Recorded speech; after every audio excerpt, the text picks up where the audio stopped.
Nama Om Vishnu Padaya, Krishna Preshtaya Bhutale, Srimate Bhaktivedanta Swaminiti Namane, Namaste Saraswati Deve, Gauravani Pracharane, Nirvishesha Shunyavadi, Paschatya Deshatarane, Trinadapi Sunichena, Taror Eva Sahishnuna, Amanina Amanadena, Kirtaniya Sadahari. Hare Nama, Hare Nama, Hare Namai Vikevalam, Kalau Nastyeva, Nastyeva, Nastyeva, Gatir Anyata. Jaya Sri Krishna Chaitanya, Prabhu Nityananda, Sri Advaita Gadadhar, Sri Vasadi Gaura Bhaktarinda. Hare Krishna, Krishna Krishna, Hare Hare, Hare Rama, Rama Rama, Hare Hare. The cleansing of the Gundicä temple. Some of the prominent devotees like Advaita Acharya used to invite Sri Caitanya Mahaprabhu to take his meals at their homes. The Lord accepted such invitations accompanied by his devotees. In this way, the Lord passed some days in great jubilation. Then the car festival of Lord Jagannath approached. Sri Caitanya Mahaprabhu first of all called for Kashi Mishra, then for the superintendent of the temple, then for Sarvabhauma Bhattacharya. When these three people came before the Lord, he begged them permission to wash the temple known as Gundicä. Upon hearing the Lord's request for permission to wash the Gundicä temple, the Padicha, the superintendent of the temple, said, "My dear sir, we are all your servants. Whatever you desire is our duty to perform.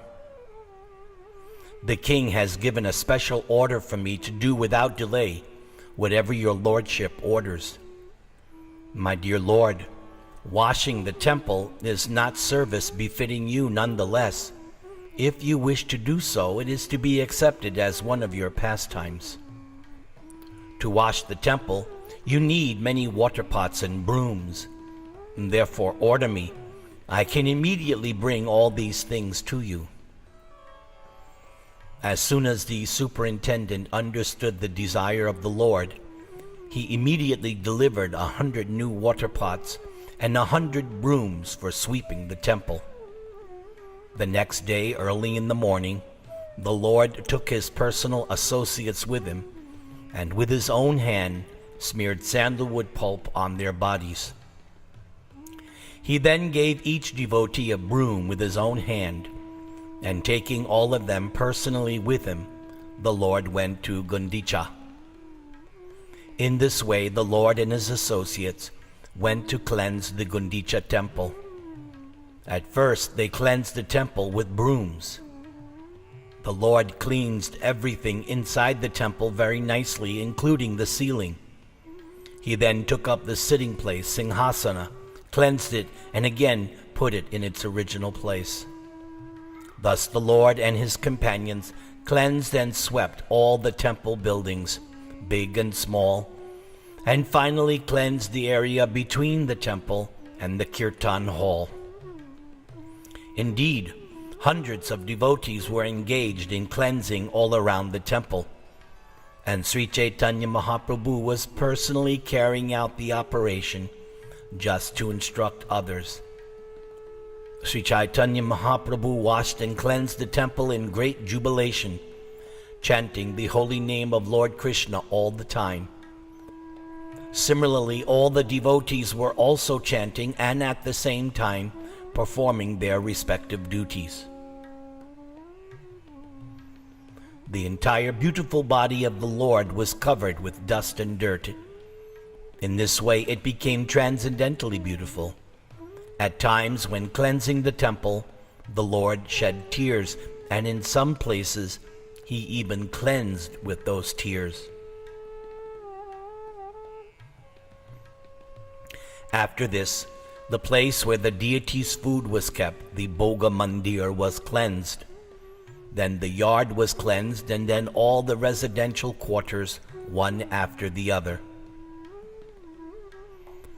After Sri Caitanya Mahaprabhu collected all the straw, dust, and grains of sand in one place, he gathered it all in his cloth and threw it outside. Following the example of Sri Caitanya Mahaprabhu, all the devotees, in great jubilation, began to gather straws and dust with their own cloths and throw them outside the temple. The Lord then told the devotees, "I can tell how much you have labored and how well you have cleansed the temple simply by seeing all the straw and dust you have collected outside." Even though all the devotees collected dirt in one pile, the dirt collected by Sri Caitanya Mahaprabhu was much greater.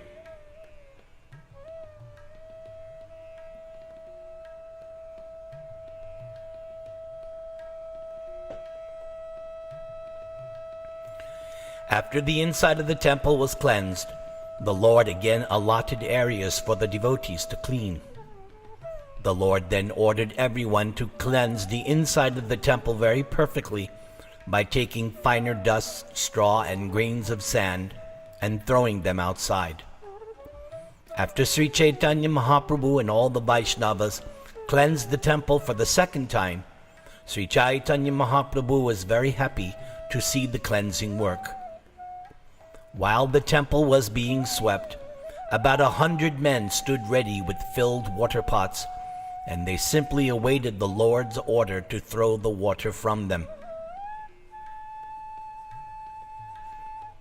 As soon as Sri Caitanya Mahaprabhu called for the water, all the men immediately brought the 100 water pots, which were completely filled, and delivered them before the Lord. In this way, Sri Caitanya Mahaprabhu first washed the main temple, and then thoroughly washed the ceilings, walls, floor, sitting place, and everything else within the room. Sri Caitanya Mahaprabhu himself and his devotees began to throw water onto the ceiling. When this water fell, it washed the walls and floor. Then Sri Caitanya Mahaprabhu began to wash the sitting place of Lord Jagannath with his own hands. All the devotees began to bring water to the Lord. All the devotees within the temple began to wash. Each one had a broom in his hand, and in this way they cleansed the temple of the Lord. Someone brought water to pour into the hands of Sri Caitanya Mahaprabhu, and someone poured water onto his lotus feet. The water that fell from the lotus feet of Sri Caitanya Mahaprabhu was drunk by someone who hid himself. Someone else begged for that water, and another person was giving that water away in charity. After the room was washed, the water was let outside through an outlet, and it then flowed and filled the yard outside. The Lord mopped the rooms with his own clothes, and he polished the throne with them also. In this way, all the rooms were cleansed with 100 water pots. After the rooms had been cleansed, the minds of the devotees were as clean as the rooms. When the temple was cleansed, it was purified, cool, and pleasing, just as if the Lord's own pure mind had appeared. Since hundreds of men were engaged in bringing water from the lake, there was no place to stand on the banks. Consequently, someone began to draw water from a well. Hundreds of devotees brought water in the pots, and hundreds took away the empty pots away to fill them up again. With the exception of Nityananda Prabhu Advaita Acharya, Swarup Damodar, Brahmananda Bharati, and Paramananda Puri, everyone was engaged in filling the water pots and bringing them there. Many of the water pots were broken when people collided with one another, and hundreds of men had to bring new water pots to fill. Some people were filling the pots and others are washing the rooms. but everyone was engaged in chanting the holy name of Krishna and Hari. One person begged for a water pot by chanting the holy names, Krishna, Krishna, and another delivered a pot while chanting, Krishna, Krishna. Whenever anyone had to speak, he did so by uttering the holy name of Krishna. Consequently, the holy name of Krishna became an indication for everyone who wanted some. As for Sri Caitanya Mahaprabhu, he was vibrating the holy name of Krishna in ecstatic love. He himself was performing the work of hundreds of men.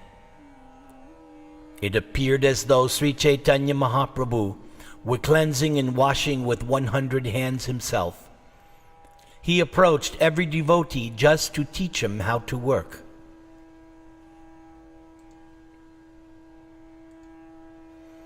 When Lord Chaitanya saw someone doing nicely, he praised him.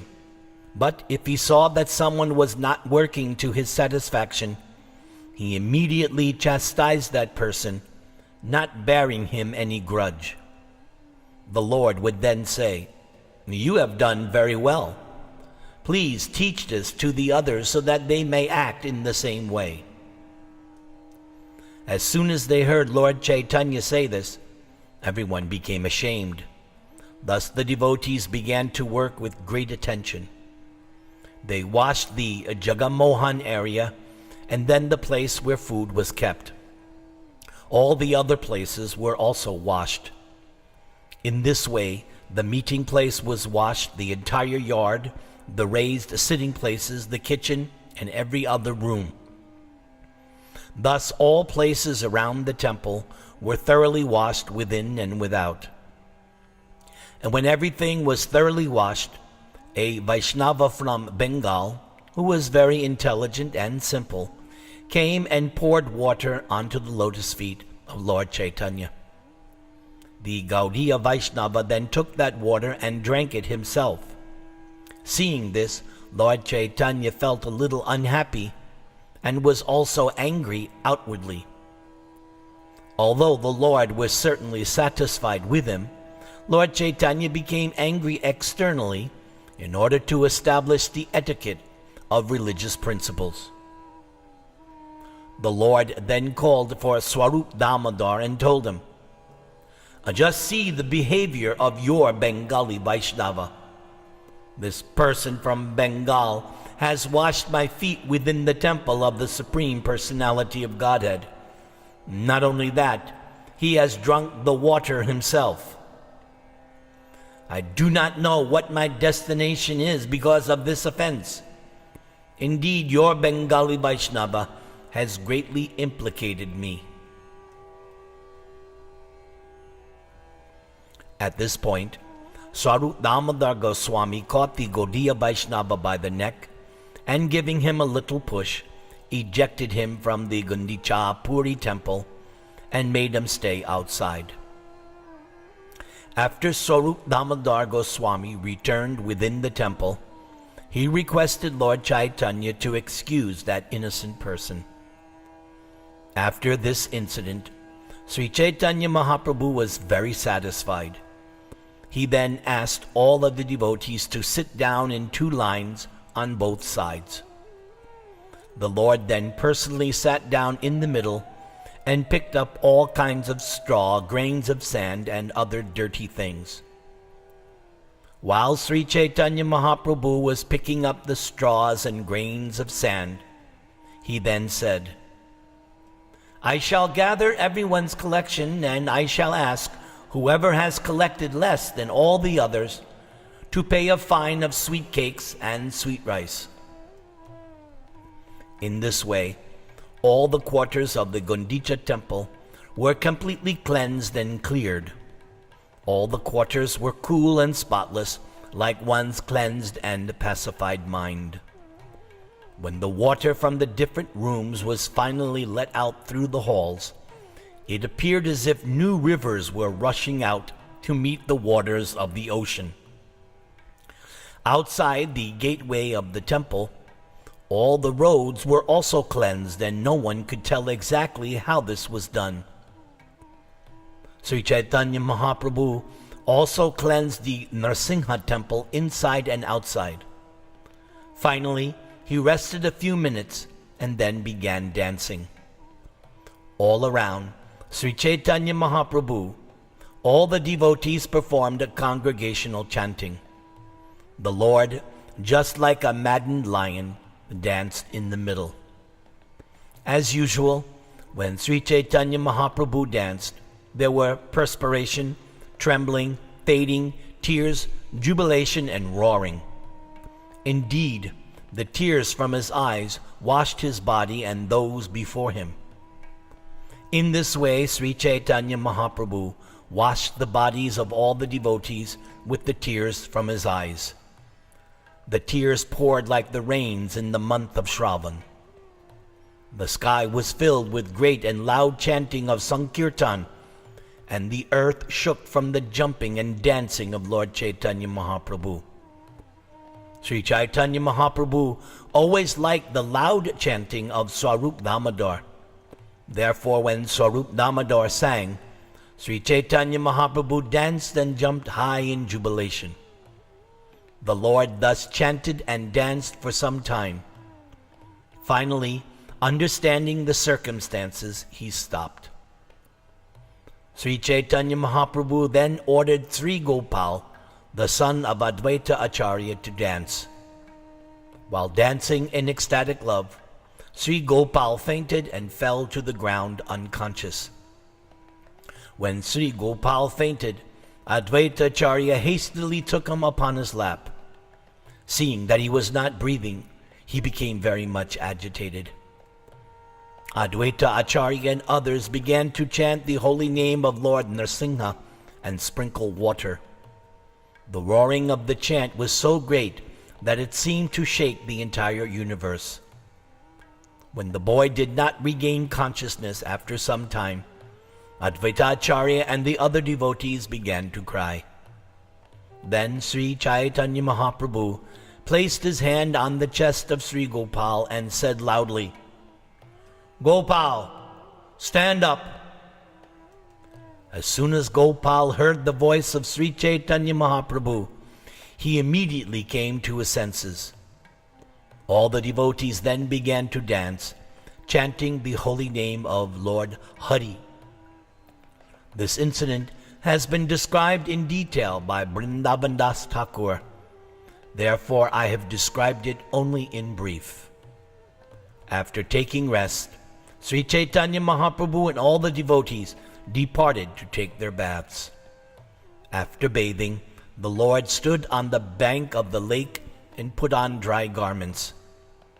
After offering obeisances to Lord Nrsimhadev, whose temple was nearby, Lord Caitanya entered a garden. In the garden, Sri Caitanya Mahaprabhu sat down with the other devotees. Vaninath Roy then came and brought all kinds of Mahaprasadam. Kashi Mishra and Tulsi, the superintendent of the temple, brought as much prasadam as 500 men could eat. Seeing the large quantity of prasadam, which consisted of rice cakes, sweet rice, and a variety of vegetables, Sri Caitanya Mahaprabhu was very satisfied. Among the devotees present with Sri Caitanya Mahaprabhu were Paramananda Puri, Brahmananda Bharati, Advaita Acharya, and Nityananda Prabhu. Receiving the permission of the Lord, Sarvabhauma Bhattacharya sat down. Sri Caitanya Mahaprabhu and all his devotees sat on raised wooden seats. In this way, all the devotees sat down to take their lunch in consecutive lines, one beside the other. Sri Caitanya Mahaprabhu was repeatedly calling, "Haridas! Haridas!" At that time, Haridas, standing at a distance, spoke as follows. Haridas said, "Let Lord Caitanya take his lunch with the devotees. Since I am abominable, I cannot sit down among you." Govinda will give me prasadam later outside the door. Understanding his mind, Lord Chaitanya did not call him again. Swarup Damodar, Jagadananda, Damodar Pandit, Kashishvara, Gopinath, Vaninath, and Shankara distributed prasadam, and the devotees chanted the holy names at intervals. Lord Sri Krishna had previously taken his lunch in the forest, and that very pastime was remembered by Lord Chaitanya. Just by remembering the pastimes of Lord Krishna, Lord Chaitanya was agitated by ecstatic love. But, considering the time and circumstances, he remained somewhat patient. Lord Chaitanya said, "You can give me the ordinary vegetable known as lafrad vyanjan, and you may deliver to all the devotees better preparations like cakes, sweet rice, and amrita gutika." Since Lord Chaitanya is omniscient, he knew what types of preparations each person liked. He therefore had Swarup Damodar deliver these preparations to each devotee to his full satisfaction. Jagadananda went to distribute prasadam, and suddenly he placed all the first-class preparations on the plate of Sri Chaitanya Mahaprabhu. When such nice prasadam was put on the plate of Lord Chaitanya, the Lord was outwardly very angry. Nonetheless, when the preparations were placed on his plate, sometimes by tricks and sometimes by force, still the Lord was satisfied. When the food was thus delivered, Lord Chaitanya looked at it for some time, but being afraid of Jagadananda, he finally ate something. The Lord knew that if he did not eat the food offered by Jagadananda, Jagadananda would certainly fast. And being afraid of this, Lord Chaitanya ate some of the prasadam he offered. Swarup Damodar Goswami then brought some excellent sweetmeats, and standing before the Lord offered them to him. Swarup Damodar then said, "Just take a little of this Mahaprasadam and see how it is that Lord Jagannath has accepted it." Upon saying this, Swarup Damodar placed some food before the Lord, and the Lord, out of affection, ate it. Swarup Damodar and Jagadananda again and again offered the Lord some food. Thus they behaved affectionately with the Lord. This was very, very uncommon. The Lord made Sarvabhauma sit on his left side, and when Sarvabhauma saw the behavior of Swarup Damodar and Jagadananda, he smiled. Lord Chaitanya also wanted to offer Sarvabhauma some first-class food. Therefore, out of affection, he had the servers put first-class food on his plate again and again. Gopinathacharya also brought first-class food and offered it to Sarvabhauma Bhattacharya while speaking sweet words. After serving the Bhattacharya with first-class prasadam, Gopinathacharya said, "Just consider what the Bhattacharya's previous mundane behavior was. Just consider how at present he is enjoying transcendental bliss." Sarvabhauma replied to Gopinathacharya, "I was simply a less intelligent logician, but by your grace I have received this opulence of perfection." But for Sri Chaitanya Mahaprabhu, who is so merciful? He has converted a crow like me into a Garuda. Who could be so merciful? In the association of jackals known as logicians, I simply continue to bark. Now from the same mouth, I am chanting the holy names, Krishna and Hari. Whereas I once associated with the disciples of logic, who are all non-devotees, now I am merged in the waves of the nectarian ocean of the association of devotees. Lord Chaitanya, said to Sarvabhauma Bhattacharya, "From your previous birth, you have been in Krishna consciousness. Thus you love Krishna so much that simply by your association, we are all developing Krishna consciousness. Thus there is no doubt within these three worlds, except for Lord Chaitanya, who is always so willing to increase the glories of the devotees and give them satisfaction." Lord Chaitanya then took all the remnants of food offered to Jagannath, such as cakes and sweet rice, and distributed them all to the other devotees, calling them individual. Advaita Acharya and Nityananda Prabhu sat side by side, and when prasadam was being distributed, they engaged in a type of mock fighting. So now we will read the major purport that is contained in this chapter. Hare Krishna, Krishna Krishna, Hare Hare, Hare Rama, Rama Rama, Hare Hare, Hare Krishna, Krishna Krishna, Hare Hare, Hare Rama, Rama Rama, Hare Hare. Jaya Sri Krishna Chaitanya Prabhu Nityananda Sri Advaita Gadadhara Srivas Adi Gaur Bhakta Vrinda. Hare Krishna, Krishna Krishna, Hare Hare, Hare Ram, Rama Rama, Hare Hare. So here is the main purport to this cleansing of the Gundicä temple. In commenting on the cleansing of the Gundicä temple, Srila Bhaktisiddhanta Saraswati Thakur says that Sri Chaitanya Mahaprabhu, as the world leader, was personally giving instructions on how one should receive Lord Krishna, the Supreme Personality of Godhead, and receive him within one's cleansed and pacified heart. If one wants to see Krishna seated in one's heart, one must first cleanse the heart. This is prescribed by Sri Chaitanya Mahaprabhu in his Shikshashtakam, Chaito Darpana Marjanam. In this age, everyone's heart is especially unclean, as confirmed in Srimad Bhagavatam, Hridyantasto hi abhadrani.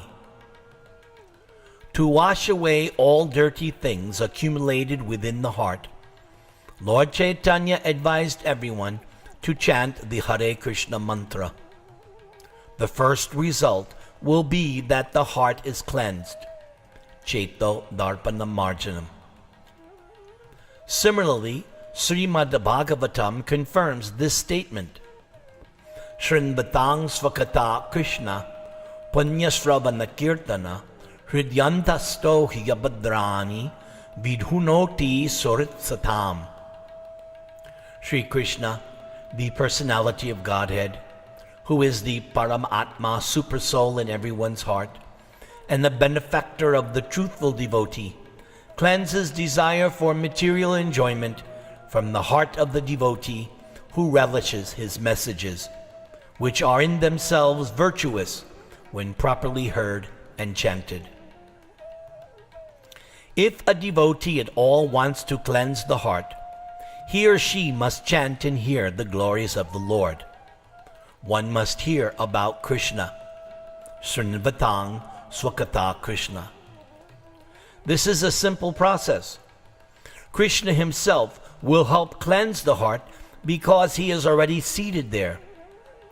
Krishna wants to continue living within the heart, and the Lord wants to give directions.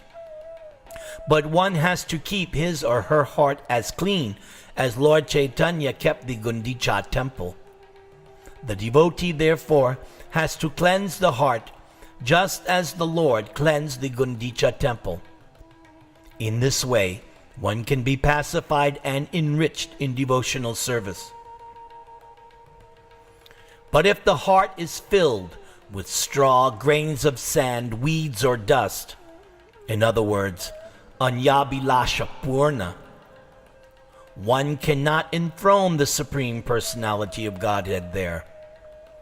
The heart must be cleansed of all material motives brought about through fruitive work, speculative knowledge, mystic yoga, and so many other forms of so-called meditation. The heart must be cleansed without ulterior motive. As Shreela Rupa Goswami says, Anyabilashita shunyang jnana karmadyanavritam. In other words, there should not be any external motive.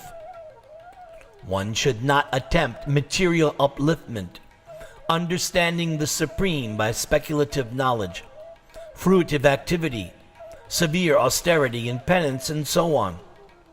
All these activities are against the natural growth of spontaneous love of God.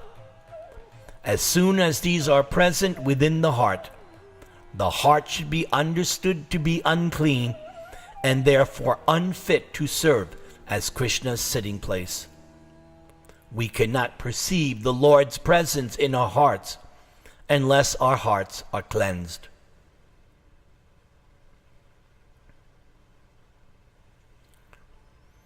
A material desire is explained as a desire to enjoy the material world to its fullest extent. In modern language, this is called economic development. An inordinate desire for economic development is considered to be like straws and grains of sand within the heart. If one is overly engaged in material activity, the heart will always remain disturbed. As stated by Narottam Das Thakur, Sansara Vishanale Dibanishi Hiyajvale Chudayate na kainu upai. In other words, endeavor for material opulence is against the principle of devotional service. Material enjoyment includes activities such as great sacrifices for auspicious activity, charity, austerity, elevation to the higher planetary systems, and even living happily within this material world. Modernized material benefits are like the dust of material contamination.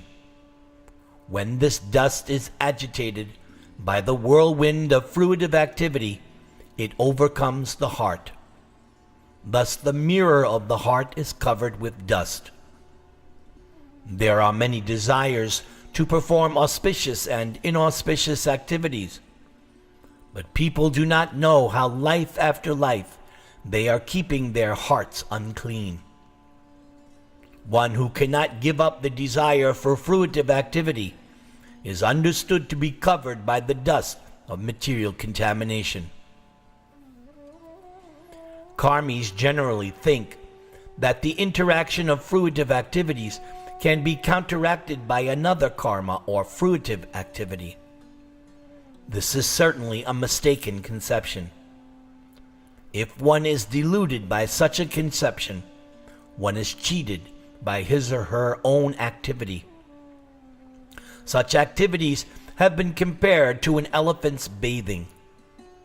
An elephant may bathe very thoroughly, but as soon as it comes out of the river, it immediately takes some sand from the land and throws it all over its body. If one suffers due to past fruitive activities, he or she cannot counteract this suffering by performing auspicious activities.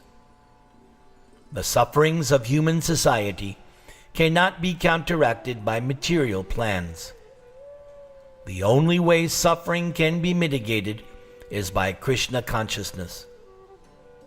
When one takes to Krishna consciousness and engages in the devotional service of the Lord, beginning with chanting and hearing the glories of the Lord, the cleansing of the heart begins.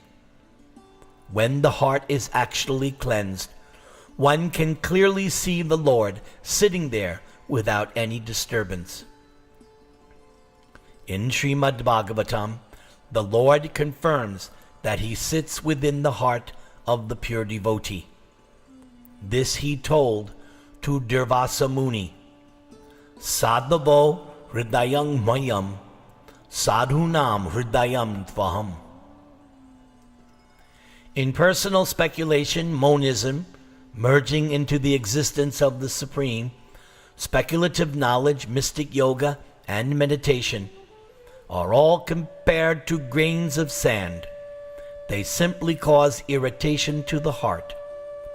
No one can satisfy the Supreme Personality of Godhead by such activities, nor do we give the Lord a chance to sit in our hearts peacefully. Rather, the Lord is simply disturbed by them. Sometimes yogis and jnanis in the beginning take to the chanting of the Hare Krishna Maha Mantra as a way to begin their various practices. But when they are falsely think that they have attained release from the bondage of material existence, they give up chanting. They do not consider that the ultimate goal is the form of the Lord or the name of the Lord. Such unfortunate creatures are never favored by the Supreme Personality of Godhead, for they do not know what is devotional service. Lord Krishna describes them in the Bhagavad Gita in this way. Tanahang vishata kuran sangsareshu naradaman kshipyam yajatram asubhan asuresh veva yonishu. Those who are envious and mischievous, who are lowest among men, I, Krishna, perpetually cast into the ocean of material existence into various demoniac species of life. By his practical example, Sri Chaitanya Mahaprabhu has shown us that all the grains of sand must be picked up thoroughly and thrown outside. Sri Chaitanya Mahaprabhu also cleansed the outside of the temple, fearing that grains of sand would again come within. In this connection, Srila Bhaktisiddhanta Saraswati Thakur explains that even though one may become free from the desire for fruitive activity, sometimes the subtle desire for fruitive activity again comes into being within the heart. One often thinks of conducting business to improve devotional activity. But the contamination is so strong that it may later develop into misunderstanding, known as kuti nati, fault-finding, and pratishtasha, the desire for name and fame or high position, jiva hingsa, envy of other living entities, nisidachar, accepting things forbidden in the Shastra, kama, desire for material gain, and puja, hankering for popularity. The word kuti nati means duplicity. As an example of pratishtasha, one may attempt to imitate Srila Haridas Thakur by living in a solitary place. But one's real desire may be for name and fame. In other words, one thinks that fools will accept one to be as good as Haridas Thakur just because one lives in a solitary place. These are all material desires. A neophyte devotee is certain to be attacked by other material desires as well, namely desires for women and money. In this way, the heart is again filled with dirty things and becomes harder and harder, like that of a materialist. Gradually, one desires to become a reputed devotee or even an avatar incarnation. The word jiva hingsa, envy of other living entities, actually means stopping the preaching of Krishna consciousness. Preaching work is described as paropakar, welfare activities for others. Those who are ignorant of the benefits of devotional service must be educated by preaching. If one stops preaching and simply sits down in a solitary place, he is engaging in material activity.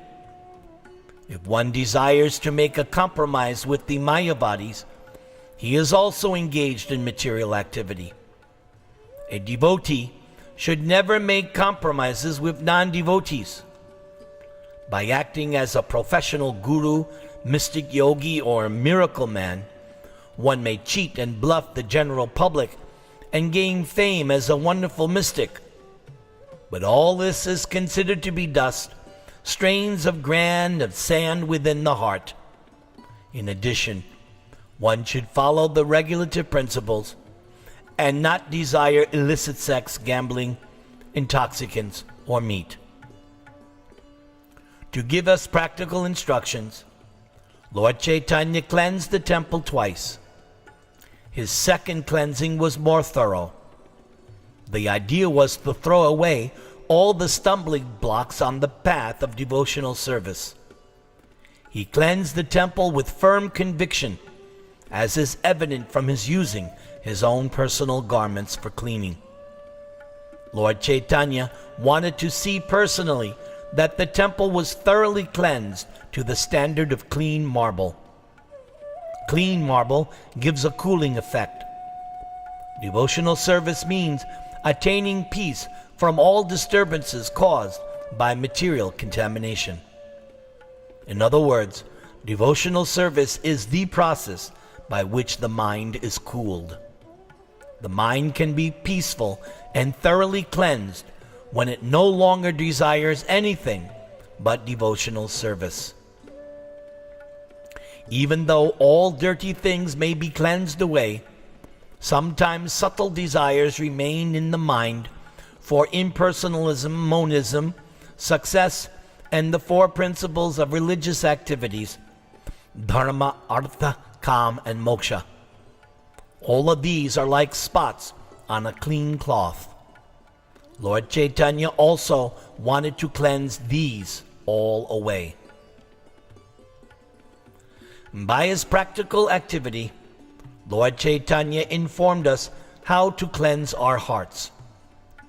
Once the heart is cleansed, we should invite Lord Sri Krishna to sit down, and we should observe the festival by distributing prasadam and chanting the Hare Krishna Mahamantra. Lord Chaitanya used to teach every devotee by his own personal behavior, and everyone who spreads the cult of Sri Chaitanya Mahaprabhu accepts a similar responsibility.